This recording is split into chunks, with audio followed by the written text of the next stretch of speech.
Good afternoon, Chicago. Jimmy here. Hope everybody's having a great weekend. Before I head out to the first Street Fest of the year, I want to give a special shout out to this place, Milo's. Milo's is a really cool bar, restaurant, great place to watch a game in St. Louis, an Italian neighborhood called The Hill, maybe 10, 15 minutes from the Arch. The Hill is an old school Italian neighborhood with a lot of really good Italian bars, restaurants, cafes, and bakeries. But if you're ever in St. Louis, definitely grab lunch, have a dinner, grab a drink at any of the places in the Hill. Milo's is a great place to watch a game, sit outside, watch the girls go by. They also have a bocce ball court. But today's story is a good one. We're going to talk about some of the ladies of the Chicago outfit, wives, daughters, granddaughters, nieces, gumas, girlfriends, friends, associates. This is going to be a part 2. I dropped part 1, ladies of the Chicago outfit, you could check out in some of my prior videos. And as you can see in the thumbnail, women like Carmela Soprano, she played that character to a T.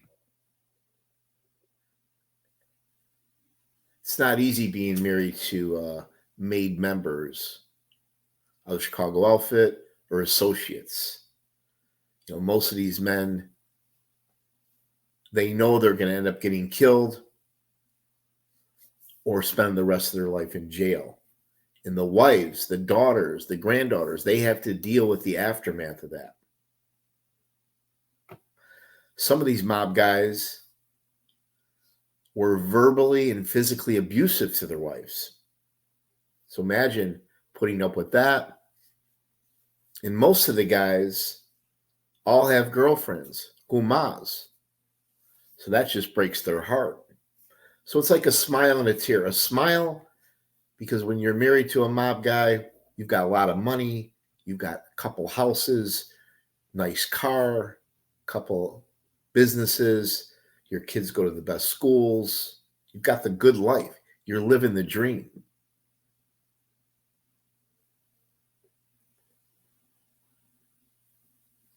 Some of these women go on 5, 6 vacations a year. A lot of them don't even work. Now, on the downside, obviously, if their husbands get killed, they got to deal with that. They lose their husband. Their kids lose their father.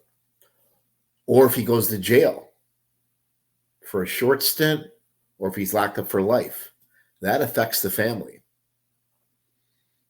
So some of these mob women, they're living the life, but they're crying inside. We're going to talk about some of them. Here we got Maria DeStefano. You could just tell by the look on her face how sad she is and broken. She was married to this maniac, Mad Sam DeStefano, one of the most evil, sadistic killers of the Chicago outfit. Not only was he a killer, but he got off on torturing people. I did a whole story on him if you want to check that out. FBI agent Bill Romer said in his book that every now and then him and a couple agents, they would like to bust Sam's balls. So they would show up at his house in Oak Park, unexpected. Sometimes they were invited in, and Maria would serve the agents coffee. Little did Bill Romer, the agent, know, but Mad Sam DeStefano was pissing in the coffee. He noticed that the coffee always was really strong. It had a strong taste to it. Bill Romer found out years later that Mad Sam was pissing in the coffee. He said he never drank a cup of coffee the rest of his life. Another time, Mad Sam and his wife got in one of many fights. He left the house. He was driving around the neighborhood. He saw a black guy, a construction worker, held him at gunpoint, forced him into the car, brought the guy back to his house, and he made Maria, his wife, perform sex on him at gunpoint. Just imagine that. Who would even think of doing something like that to their wives? The black guy went, after it was over, he went immediately to the police. In typical Oak Park police, they laughed about it. They didn't take him serious. But he told them, I left my lunch pail in Sam's car. Sure enough, they drive to Sam's house. They look in the backseat of his car, and there was the guy's lunch pail. Fast forward, Chicago outfit bosses had enough of this guy's bullshit. His crazy courtroom antics were drawing a lot of heat. He was talking to the media a couple times a week, complaining about the government. He was even writing President Lyndon Johnson letters. Chicago outfit bosses had his own brother, Mario DeStefano and Tony Spalatro. They tricked him, and they shotgun blasted him, blowing off his arm, leaving him right there on his garage floor. And I'm sure Maria had a smile and a tear that day. A smile because the son of a bitch was finally gone. She wasn't going to get verbally and physically abused anymore. She was totally free to enjoy the remaining years of her life in peace. And then a tear because I'm sure she loved the man. But that's Mad Sam DeStefano and his wife, Maria DeStefano. And this poor woman went through hell and back being married to this guy. Next up, we got, I believe she's the granddaughter of legendary Chicago outfit boss Sam Momo Giancana. I've seen her a couple times in court at the Dirksen Federal Building. I've never had a chance to speak to her, though. She went to the very first trial I went to. That was the Gus Alex trial. That's where that lowlife Lenny Patrick wore a wire and testified against Gus Alex. She spoke to the media and said some pretty bad things about Lenny Patrick and the government's witnesses. Then I seen her at the Family Secrets trial. She was there almost every day.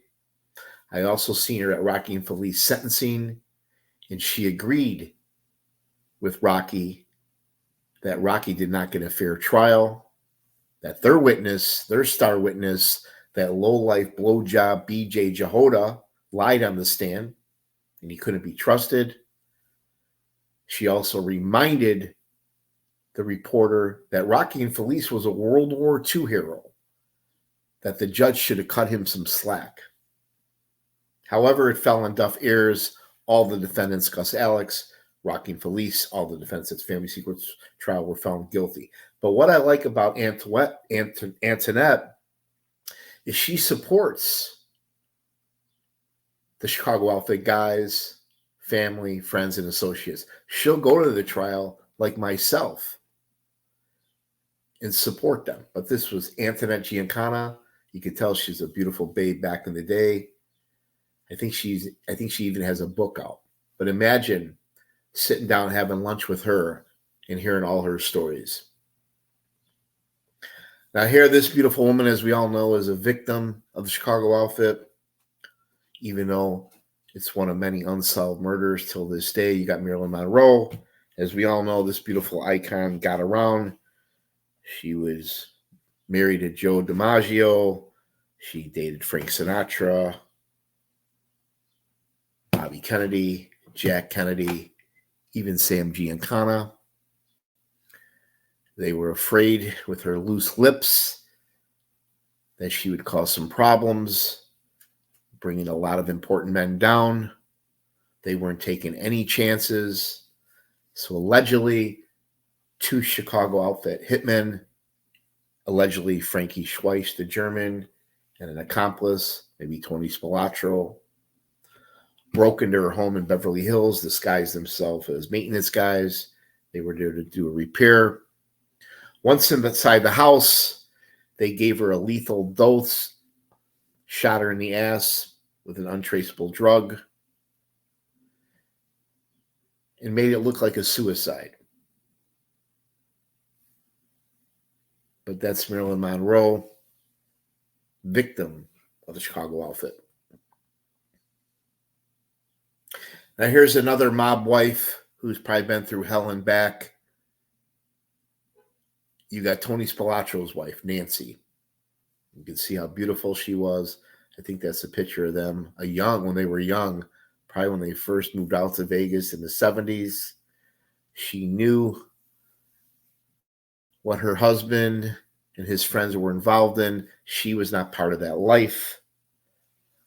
But as we all know, when him and his brother left that day for a meeting and they didn't come back and they were MIA, she knew they were in big trouble. Sure enough, a couple weeks later, both brothers were found in Enos, Indiana, a cornfield right outside where Joey Lombardo's farm was. And the autopsy revealed that both brothers were beat, stomped, and choked to death. But this is Nancy Spalatro. She also had to deal with all the women that he fooled around with, because we all know he was somewhat of a ladies' man. So I think that's what hurts a lot of these mob wives. Not so much that their husbands are criminals or their husbands maybe are involved in some killings or burglaries, but the cheating, the fact that they have whores, they have gumas that they party with, that's got to be tough to take. But this is Nancy Spalatro, classy lady. Here's another good picture of Tony Spalatro. You can tell he's having a ball living out in Vegas. He's got the nice tan, the fucking Farachi shirt, but he really fucked up out there. He had it all, right? The power, the money, the women, the life, and fucked everything up. And look at how things ended up for him and his brother. But that's, what's her name? Ginger, Lefty Rosenthal's wife. As we all know, Tony Spalatro and her started having an affair. It got back to the men in Chicago. And according to Frank Calabrese and Nikki Calabrese, if you believe their testimony, that was one of many reasons why Tony Spalatro was killed, because he was fucking around with the Jew's wife. She also got involved in some, I forget the motorcycle gang, maybe some Hell's Angels or some pagans, but she got involved in some bikers and ended up ODing. Could be a possible suspected death, though, homicide. But as we all know from the movie Casino, beautiful woman got involved, was hooked up in that lifestyle, but she made the fatal mistake of fucking around with Lefty's best friend, Tony Spalatro, boss of the Chicago outfit out in Vegas, meaning boss of the Vegas at the time. But this is a great photo. Tony Spalatro and his guma, his lover. Now here you got Michael Spalatro and his beautiful wife. You got to love the hair. I think this photo was taken at the mob guy's wedding. But now I missed her testimony in court and her daughter's testimony. But she testified that the day Michael and Tony went missing, that her husband was acting very weird that day, very paranoid, very nervous. And he took out all his money, took off all his jewelry, put it in a plastic bag, and gave it to her and said, if he's not back by a certain time, something is seriously wrong. She really didn't know what he meant by that, but she was worried. Obviously, he never made it home. Also, the same day, unfortunately, I missed court that day, Michael Spalatro's daughter testified that she took the incoming call from the man that set up the Spalatro brothers. Before Michael left for that meeting, he received a call. The government alleged, and Michael's daughter said it was Jimmy Marcello. She recognized Jimmy Marcello's voice as the man that called to set up the meeting. The government also showed, to corroborate that call was made from a payphone at a BP gas station not far from the house. But this poor woman here lived the life, but at the end, her husband was brutally murdered. So is it worth it? Now here we got another daughter of a notorious hitman of Chicago outfit, Frankie the German, Frankie Schwarz. Jimmy Marcello used to call this guy Hitler. This guy was so nasty, other mob guys were afraid of him. In fact, Michael Marcello told his daughter and his wife, if you ever see this man anywhere near you, call 911. But this guy here, he was kind of like a floater for the Chicago outfit. He did hits for several of the different crews in the Chicago outfit. He even did outside work where he would travel and kill guys in Florida, New York, California, etc. But here's his daughter, Nora Schwarz.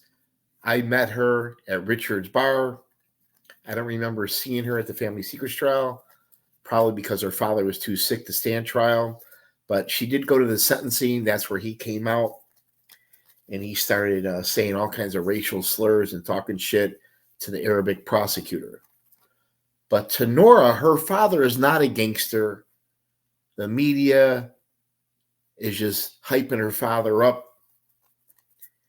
She has a wine. It's called the German. I asked her, why do you call it the German? Because there's a picture of a German Shepherd as her wine logo. She said that was her father's favorite dog. Same with me. My favorite dog is a German Shepherd. But Nora, as you can see, she's easy on the eyes. She used to date a lot of the Chicago outfit guys back in the day. She used to date the guy they called Neff, Michael Tallarico. He was part of the 26th Street crew. And Neff, I think, was married to her or dated her for a short while. And he was also the grandson of the notorious boss, Angelo the Bull LaPetria. But this is Nora. She spends a lot of her time in Florida. She spends some time in Chicago. I've seen her at some of the street festivals. But she'll deny that her father has anything to do with organized crime. I think she actually had his body exhumed because she felt that there was foul play when her father passed away. But Nora Schwarz, if you're out and about in Chicago like I am, Grand Avenue, La Scarola, Richards, Taylor Street, Mark Anthony's, there's a good chance you'll see her. Nora Schwarz, daughter of Chicago outfit hitman Frankie Schwarz. Now here's a classic photo. You got to love this photo. Look at that look on his face. You got World War II veteran, made member of Chicago outfit, boss, if you will, Rocky and Felice. And then his beautiful wife, they used to call her nickname was Doodles. But just imagine this poor woman, her love for her husband, Rocky. Back then, they had one man, one woman their whole life, kind of like my mom and dad. They stick together 30, 40, 50 years of marriage. But she had to be devastated when Rocky got sent to jail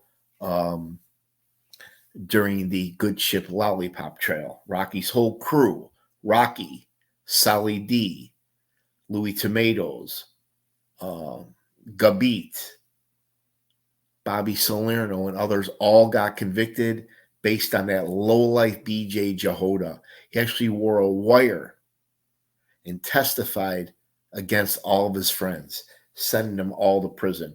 But this is Rocky's wife, a stand-up woman. Hopefully she's resting in heaven with her loved ones. Here, We got Harry Alman's wife, born and raised in the Taylor Street neighborhood. A lot of her family and friends still live there. I love hearing great stories about these two from men in the neighborhood, guys like Skippy, guys like Freddie. But interesting thing about her is years ago, Harry Alman needed like $250,000 to bond out of the county jail.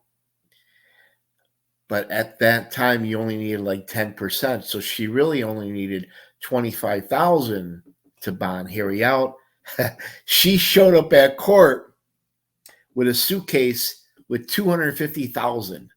And that was kind of a laugh around the neighborhood that, how did she come up with that kind of money? But Harry Alman was a legend in the Chicago outfit. I think he was half Mexican, half Italian. You could tell he loved his family so much. When I went to his trial at the 26 in California building, Harry's wife, his stepson, his stepdaughter were all there. Kids I knew from the Merc. I would see him out the clubs. And you could just see the love between Harry and his family. Her and her daughter tell a lot of great stories about Harry Alman.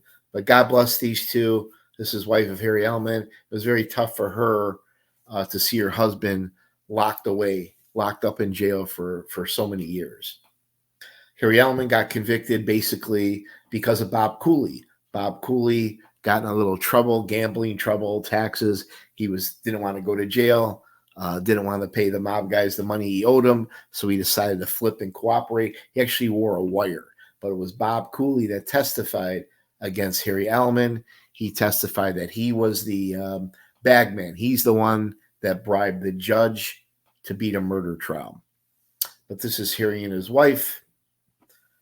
Now here's the queen of a mobbed up Chicago outfit lady. If you were making a mob movie, she would definitely fit the part like a Carmela Soprano. You got Betty Lauren Maltese. She was married to Chicago outfit associate Frank Maltese. Her family and friends are all mob connected from the top down. I went to her trial. She was president of the corrupt town of Cicero, Illinois.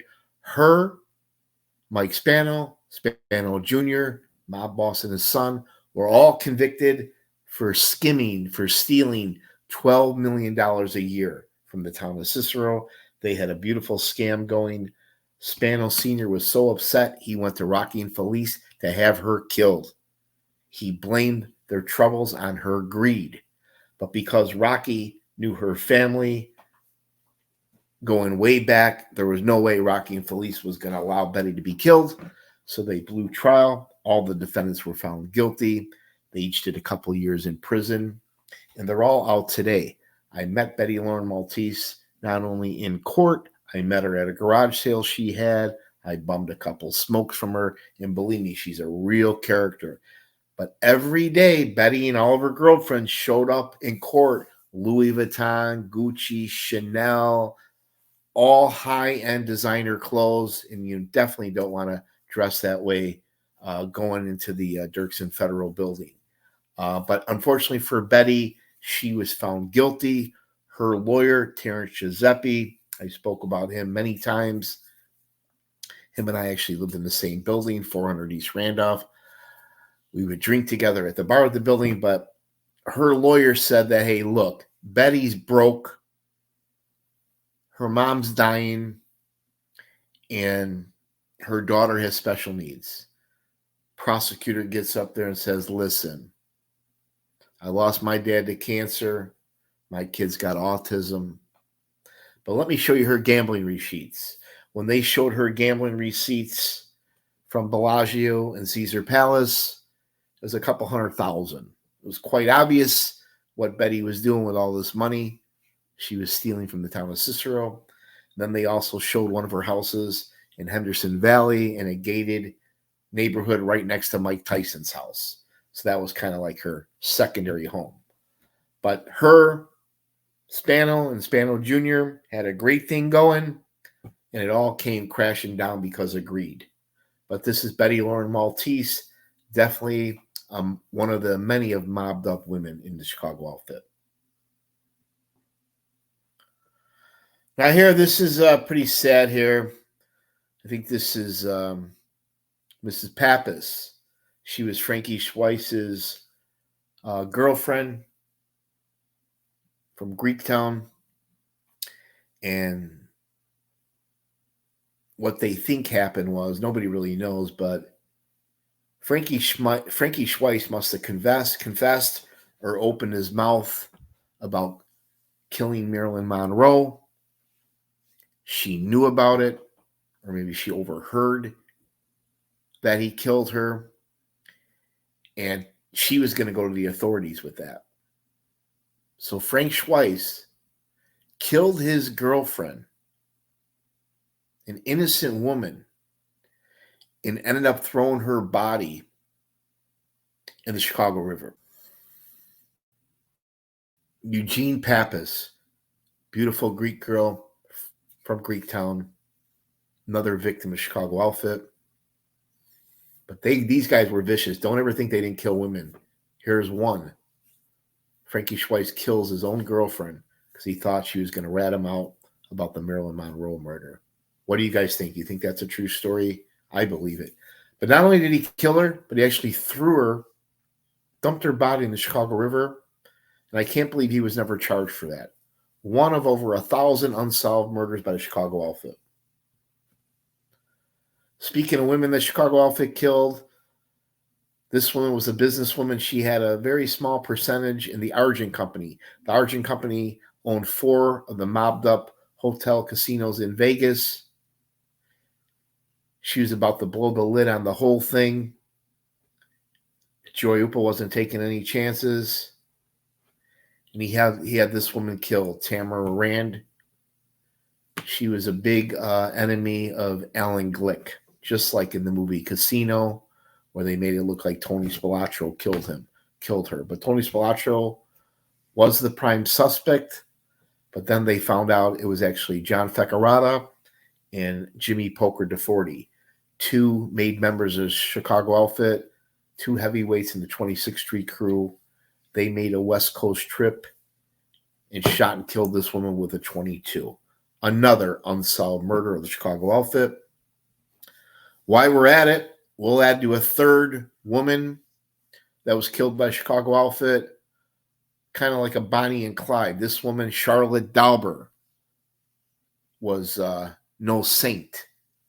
Her and her husband, Billy Dauber, were coming out of court one day at a Will County courthouse, and a couple guys from the Taylor Street crew, a couple guys from the 26th Street crew collaborated and shotgun blasted not only Billy Dauber, but they blasted his wife too, because she was involved in a lot of corrupt shit as well.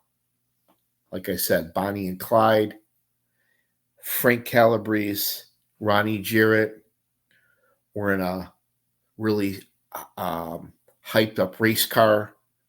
Butch Petrocelli, Scalise, and others pulled up in a van.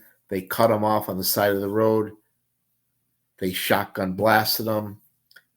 And then Butch Petrocelli ordered, it was either Scalise or Scapelli, I think it was Scalise, to hit him again. So Scalise got out and fired a couple more rounds with his shotgun, killing Billy Dauber and his wife, Charlotte Dauber. But the Chicago outfit will not fuck around, whether you're a man or a woman. If you get out of line, they're going to take you out. Now, here's a great photo here, man. Classic photo. Old photo, black and white. Another mobbed up wedding. You got Boss Chicago outfit, Joe Nagel, Joe Ferola, a.k.a. Mr. Clean.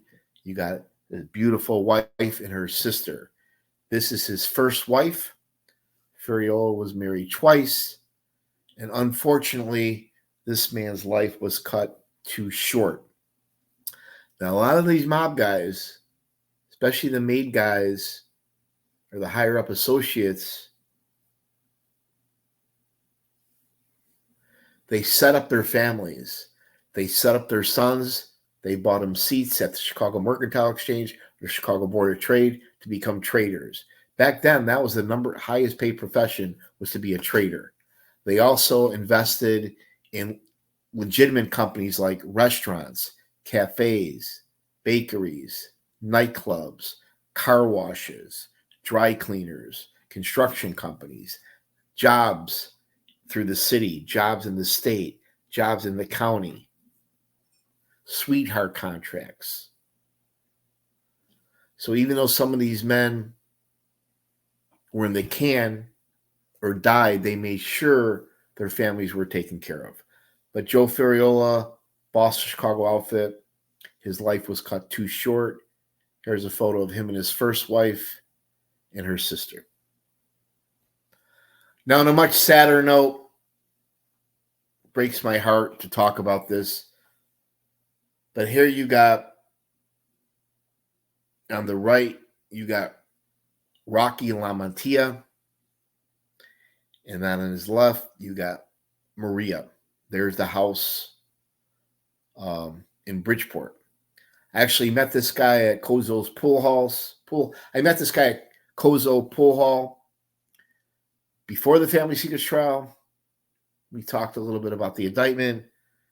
Then I actually seen him again and sat right next to him during the Family Secrets trial until he got kicked out. I've seen him a few times after the Family Secrets trial at the Harold Washington Library and at the Taylor Street Fest. But years ago, he got in a fight with his girlfriend. He actually shot and killed her. This was a neighborhood girl. Everybody loved her in the neighborhood. He got in a lot of trouble. His father, Chicago outfit associate, Shorty, and other guys from the 26th Street crew beat the shit out of him before he turned himself in. And through Shorty LaMantia's connections, through the First Ward, they bribed the judge $10,000. The judge found this guy not guilty. He actually killed his girlfriend and was found not guilty because of the connections his father had. Now, I didn't know about this. I found about this later, and obviously I would never bring it up. But this is Rocky LaMantia, who passed away. I did a story where years later, obviously he didn't learn his lesson. Him and his crew robbed a pawn shop in Jewtown. This idiot went back to the scene of the crime to check on the owners. They told the cops, there he is. He got pinched. He got arrested. I think he took a plea, but he served some time in Menard, which is a very nasty prison. When I saw his intake photo, he looked really bad, as you can imagine. And then years later, he's fresh out. Hawks win the Stanley Cup. He's got actual photos of him with the players, with the Stanley Cup at the Taylor Fest. I said, Rock, you're the only guy I know that fresh out of jail and you're drinking champagne out of the fucking Stanley Cup. The reason he was almost like a hockey coach, hockey player, he had connections with some of the hockey coaches, equipment manager, goalie coach, and other players. This guy, if he would have had his shit together, he could have been maybe a professional hockey player or a coach. But this is Rocky LaMantia, tragic story of him killing his girlfriend, a neighborhood girl. Now here we got Mr. Padula himself, Joey the Clown Lombardo. You can see he's looking really good there. Nice tan. He's got the nice watch. And look at his beautiful wife. That was his first wife. She looks like a movie star. Interesting thing about Joey is he testified at the Family Secrets trial when he took the stand in his own defense that when they played the tape of him threatening that scumbag lawyer Morris Schenker, Joey said to him, well, you're 72. I guarantee if you defy my order, you're not going to live to be 73. You could send one man to jail. I got a whole army behind me. Mitchmar says, Joey, you're threatening this man. Joey said, no, I'm not. He's like, I'm just playing the role of a gangster. I'm acting like Marlon Brando or James Cagney. Whole courtroom started laughing. Then Joey said, I threatened to strangle my wife, my ex-wife, all the time, but I never did, sir. The whole courtroom, even the judge, laughed when Joey said that. Joey testified when he came home from jail in the early 1990s. He was no longer affiliated with the Chicago outfit. Some people think he was shelved. Some people think he lost a lot of his men, which he did. He lost a lot of his power, and that he moved back home. And even though he was divorced from this beautiful woman, Joey lived on the first floor and she lived on the top floor. But I can just imagine what it was like for this lady. I don't want to say her name out of disrespect to the family, but what it must be like to be married to a guy like Joey Lombardo. But you could see Joey had good taste, beautiful woman here. Now here's a great photo. Really in this photo, you got James Turk Terell and his beautiful wife there. I think her nickname was Lindo. And also in the photo, you got Tony Spalatro and his wife, Nancy. But you could tell by the look on her face that she was a woman you don't want to mess with. She got the cigarette in his hand. But this guy here, a lot of people don't know about him. This is James Jimmy Turk Terell, upcoming boss of the Chicago outfit.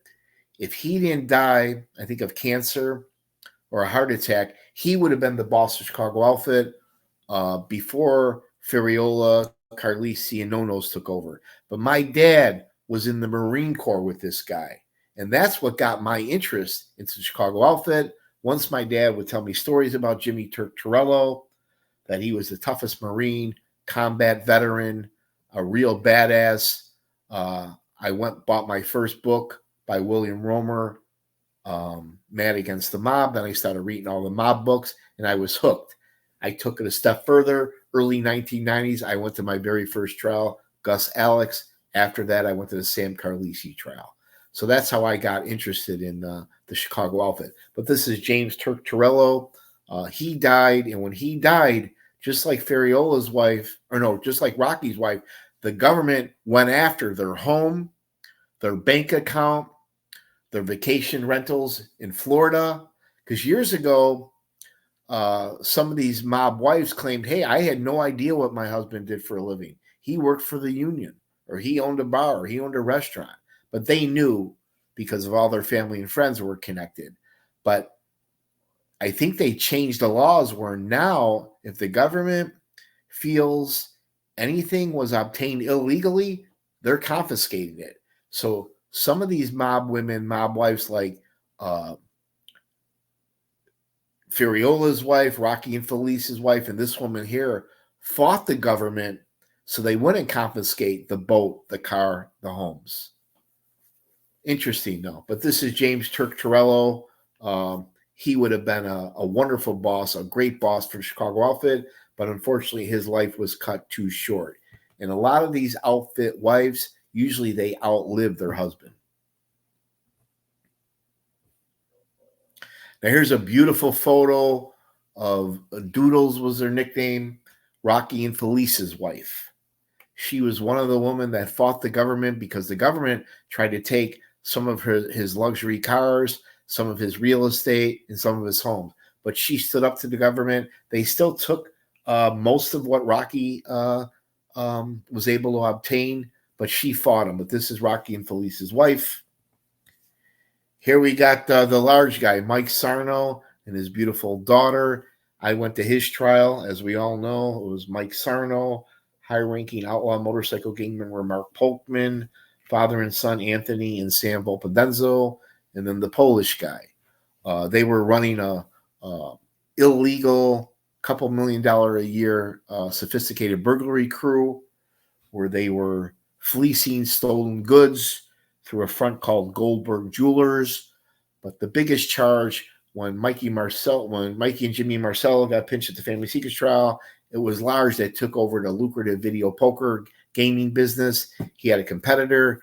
He had a lot of beef with him. The kid wasn't backing down. He was disrespecting Large. So Large had the motorcycle gang and other guys in the crew blow up his business. And that's automatic 25 years. In my opinion, there wasn't a whole lot of evidence against Large. But one thing I do remember, his daughter, this beautiful girl here that you'll see, she was in court along with Large's wife and a couple others, very close friends to Large. His family and friends were all there to show support. Even Alex Salerno, Bobby Salerno's son, who's a top defense attorney, was in court supporting Mike as well. The judge, Ron Guzman, allowed Large out on bail during the trial. He even allowed Large to go to have a nice Christmas dinner with his entire family at Joe's Steak and Seafood house. But when Mike was found guilty and they took him into custody, his daughter yelled out, "Well, it's going to be a real nice Christmas this year," meaning Mike Large, Sarno, is going to be in jail for their Christmas. So that, I'll never forget seeing Sarno's family in court. I actually seen his wife at La Scarola. I've seen her at Richards, even Arlington Heights Racetrack. One of them used to work at Valari Restaurant as well. But Mike Sarno, this man, his family is definitely desperately trying to get him out of jail on passionate release. He served enough time. It's time for him to come home now and live the remaining years of his life in peace. You got these idiots like Scott Bernstein and other YouTubers that say he's still running the mob from a prison hospital bed, which is total bullshit. This man is dying. It's time he comes home to his family. None of his daughters, none of his wife have anything at all to do with the Chicago outfit.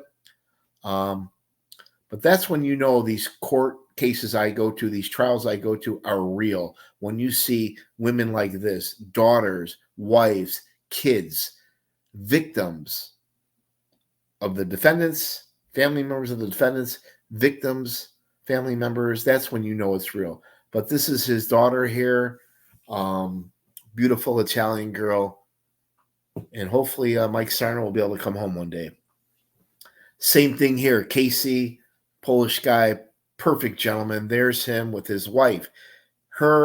His daughter supported him every day at the Mike Sarno trial. He was out on bond, and she's actually Rocky LaMontia's sister. So you can see it's all connected, but great support by Casey and his family. Every day, his beautiful daughter and his wife were there to support him. I've seen the daughter and the wife at Richards, La Scarola, a couple of the street festivals. And then getting towards the end here, you got the PK crew. You got Bobby Pinozzo. You got Paulie K. To the right, you got Bobby P's son. The Arab guy, he was kind of like their master, if you will, of the electronics. He's the one that set up all the tracking devices. They were putting tracking devices on gang members' cars, so they knew where they were at all times, so they knew when to rob their stash houses. But these guys were doing maybe 4 to 6 scores a year. They were dressing as policemen and raiding gangbanger stashes houses, stealing their guns, stealing their drugs, stealing their cash. Very dangerous. I had no idea what these guys were up to. They also had an arson charge, a prostitution charge. I did a whole story on these guys, if you want to check it out, called the PK Crew. All of them are out. All of them pled guilty. Paulie K did a little time. He's a Chicago outfit associate, part of the Grand Avenue crew. Bobby P was a lookout for Joey Lombardo and got the nickname from Lombardo, Pinocchio, because he's such a good con man and liar. But hopefully Bobby will be coming home soon. But I bring up this because Paulie K's wife, this woman here, was part of the indictment. She got pinched with cocaine. I forget the amount, but they charged her with on a drug charge. So just to show you, some of these women do get involved in some of their husbands' illegal activities, and the government will not fuck around. Regardless if you're a man or a woman, regardless of your age, they're going to come after you. But this here, believe it or not, is the PK Crew. And then last but not least, you got Mob Wives, right? Who remembers this show? I mean, I watched it, but, it wasn't the greatest. But here I got a chance to meet, 4 of the 5. On the left there, not a really good photo of her. She's a lot prettier in person. You got Christine Scaleri, I think that's how you pronounce her name. I actually met her at Richard's Bar. I hung out with her. Really cool, a lot of fun. And then I seen her, I usually see her every year at the Taylor Street Fest. And I remember one time she says, my dad, the way she talked with that Chicago accent, she's like, my dad, he wasn't a murderer. He was just a thief. And that's right. Her dad was a Chicago outfit associate. And like a lot of these guys, a top burglar. Then there, right next to her, we talked about it. You got Nora Schwarz. Now, her dad was the real deal. One of the most prolific hitman of Chicago outfit, Frankie Schwarz. That's his beautiful daughter, Nora. This girl in the middle, I don't really know her, or I think they call her Pia. Her dad, I believe, was a mob cop. As I mentioned before, the Chicago outfit had major influence at the Cook County Sheriff's Office and the police department. They pretty much had a lot of the cops, CPD guys that were associates of Chicago outfit. Her dad was one of those mob cops. And then here you got the beautiful Mama Luke Leah DeSimone. I've used to see her pretty much every year at the Taylor Street Fest. I also seen her at Richard's Bar. She's very outspoken. She's a badass bitch. Her father, kind of like the other girl's father, was a kind of like a Chicago outfit associate, a thief, a burglar, if you will, and very good friends with Jimmy I, Mikey Switek, and all the others. I remember when I would have coffee with Mikey Switek, he would tell stories about Leah DeSimone's father. But again, not a maid guy, but definitely an associate. And then the beautiful blonde, I seen her twice. I seen her at her eyeglass store right there in Bucktown. And then I seen her at Rosebud one night, but she's beautiful. Even prettier in person. This is Renee Feccarata. This is John Feccarata's, I think it's his niece. I believe it's his niece. But John Feccarata, as we all know, was one of the best wheelmen in the Chicago outfit. He was part of the Danny Seaford hit. He was also took part in the brutal beatdown of Spalatros. But this is Mob Wives. You'll see these girls out and about. Hopefully they'll do another show one day. We'll see. Now here's a great photo I want to show up. This is an old classic photo of some of the Taylor Street women. And I bring this up because I know a lot of the Taylor Street girls. I mean, I didn't grow up with them. Some of them I have a crush on, but I definitely have partied with them over the years at the nightclubs, and some of them till this day at the Elmwood Park Fest, at the Melrose Park Fest, the Taylor Street Fest, some of the bars and restaurants, they all hang out. They know who I am. I know who they are. But it's kind of tough to date. It's kind of tough to date some of these mob girls because they're always surrounded by an army of people. It's kind of hard to even approach them. Some of them aren't very approachable, and they're very cliquey. If they don't know you, they won't talk to you. But there's so many beautiful Italian girls in the Taylor Street neighborhood, Elmwood Park, Cicero, Bridgeport, Grand Avenue, where their fathers, their uncles, their boyfriends are all associate or members of the Chicago outfit. Now here you got Tony and his wife, Dodie. This woman here, I've seen her several times. She used to run Danny's Deli. She took it over after Vito Scavo and his wife, Lindo Scavo, took it over. They took it over from the Feriolas. But they also have a tent at the Melrose Park Fest. But Dodie, as we all know, is a Chicago outfit associate. He might even be a maid guy. I'm not sure. He's done a pretty good job keeping his head low. I always go up to the tent and make small talk with him. You can tell he's a real character. But this is his wife. I'd rather not say her first name, but this is Mrs. Dodie. And definitely she grew up with and was very good friends with Nonos DeFranzo, Rocky and Felice, Spalatros, Peter DeFranzo. The list goes on and on. It's one tight clique.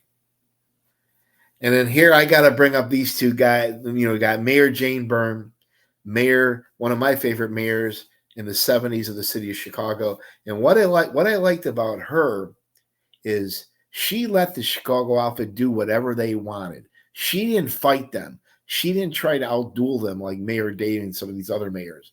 First thing she did was hire the mob's main man, Bill Hanhart, as chief of police. So she literally put the outfit's number one guy as chief of police. She let the Chicago outfit do whatever they want. They pretty much got away with murder. So I got to throw her here in. And then I'll never forget Alderman Fred Rhodey, made member of the Chicago outfit. He pretty much ran the entire city, the entire state. If you wanted a liquor license, you went to the first ward. If you wanted a job, you better go see Fred Rhodey. If you want a sweetheart contract, you go see Fred Rhodey and Pat Marcy or John DiArco. If you want somebody killed, you go see Fred Rhodey. If you fucked up and killed somebody, you want the judge bribed, like Harry Alman did, or Rocky LaMantia, you go see Fred Rhodey. This guy was more powerful than the president of the United States. But when I went to his trial, he came in every day surrounded by an entourage of beautiful Italian women from the Bridgeport neighborhood.